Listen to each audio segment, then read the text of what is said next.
আমি এটাকে নেগেটিভভাবে দেখি না। একটা মানুষ তার প্রিয় প্রিয় জিনিসটাকে বিক্রি করছে আমার নাম দিয়ে, করুক না, হু কেয়ার্স। এরকম তো অনেক কিছুই হয়, অনেক শিল্পীর নামে দেখছি এগুলো হয়।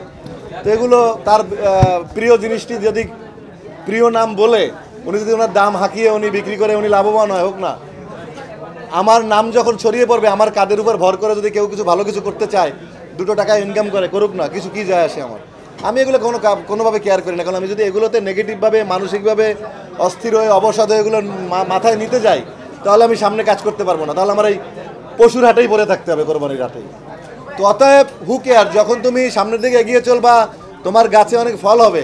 সবাই এই লিচুর সিজনে রাজশাহী ছুটছে কেন? লিচু আর আম সংগ্রহ করতে।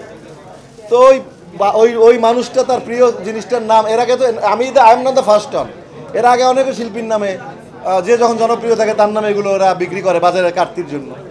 তো হু কেয়ার্স, তারা যদি ভালোর জন্য করে, হু কেয়ার্স। আমি এগুলো নিয়ে কেয়ার করি না, বদার করি না। ছোটোবেলা হয়েছে যখন আমি পিরোজপুরে বড় হয়েছি, তখন আমি পিরোজপুরে যেতাম বাবার সাথে।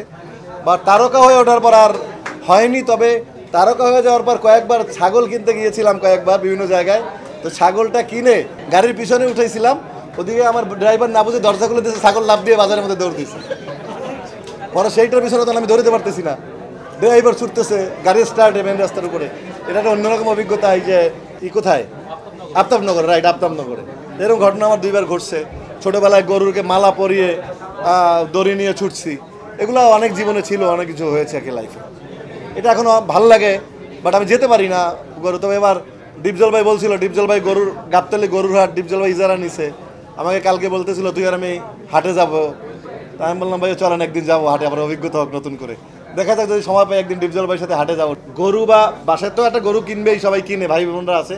আমি একটা যেহেতু গরু দেই, আবার সাথে খাসিও কোরবানি দেই, এইটা কোরবানি দেওয়ার ইচ্ছে আছে, কিনবো এসে।